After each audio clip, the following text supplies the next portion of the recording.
the process of adding and subtracting rational expressions is the same process for adding and subtracting rational numbers or fractions. So let's remember how to add and subtract fractions. We remember that if you have a common denominator, you simply either need to add the numerators together, keeping the denominator the same, or subtract the numerators and keeping the denominator the same. So let's look at an example.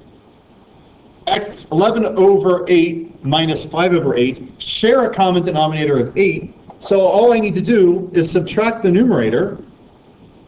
So I get 11 minus 5 is 6 over 8. And then I want to simplify this by removing common factors. So we remove our common factor of 2, which leaves me with 3 over 4. And so that is my simplified expression after doing the subtraction. So let's look at the steps for adding and subtracting rational expressions. They'll look very similar to our steps for fractions. So step 1, rewrite each rational expression as an equivalent expression that share the same common denominator. You want to find the least common denominator. Then we want to add or subtract the numerators, keeping the denominator the same. Then we want to factor the polynomials in the numerator and the denominator, and then we remove the common factors at the end. So we always want to simplify it after we've added or subtracted. So let's look at 2 examples of adding and 2 examples of subtracting. But for right now, we're going to focus on rational expressions that have like denominators.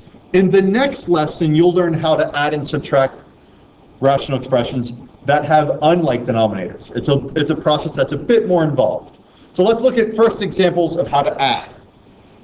Since these 2 rational expressions of x minus 1 over x squared and 2x plus 3 over x squared share the same common denominator, we just keep our common denominator and add any like terms that we have in our numerator. So our x can be added with our 2x. So when we add those, we get 3x, and our negative 1 and our positive 3 add together to give us a positive 2. Now let's see if there's anything that can be simplified, because that's always what we do after we add or subtract. So let's see if there's anything that can be factored, and we notice that there are no ways to factor the binomial, and there are no common factors, so we simply circle our answers because there's no way to simplify this further. Let's look at our second example. Again, we share a common denominator of x squared minus 4, so we are able to add our numerators without doing any extra work. Let's keep our denominator the same, and when we add our like terms in the numerator, we keep our x because there's no like terms with our x, and then we add our negative 7 and our positive 9. So negative 7 and a positive 9 gives me a positive 2. Now we've added our 2 rational expressions, let's see if they can be simplified. So let's try to factor. There's nothing to factor in the numerator, but the denominator can be factored. So let's rewrite this. Our denominator factors into x plus 2, x minus 2. That's a difference of squares. And now we see that we actually have a common factor of x plus 2 that can be removed. We divide the top and the bottom by x plus 2, leaving us with the 1 in the numerator and x minus 2 in the denominator. So that's our simplified form.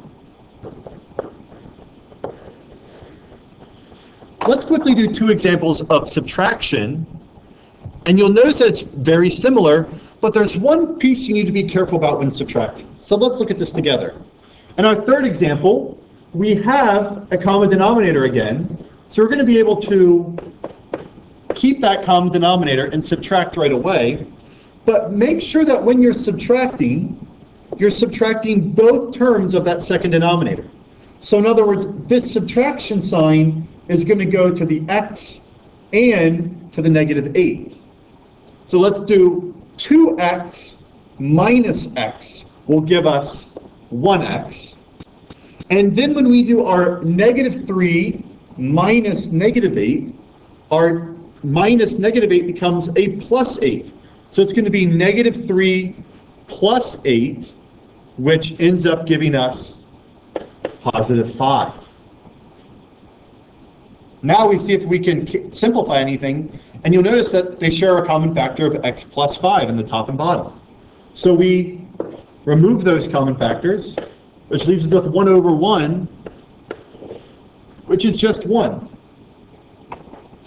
Let's do one more example together so we can practice distributing that negative sign when we're subtracting.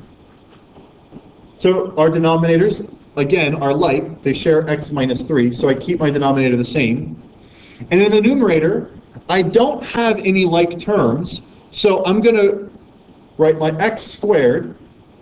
Then I'm going to subtract x and also subtract my 6. So I have to distribute that minus sign, the subtraction, to both terms.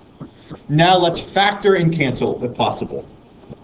Our numerator, x squared minus x minus 6, it's a trinomial that factors into x minus 3 and x plus 2. And our denominator is x minus 3, so when we cancel our common factors, we're left with x plus 2 over 1, which is simply x plus 2.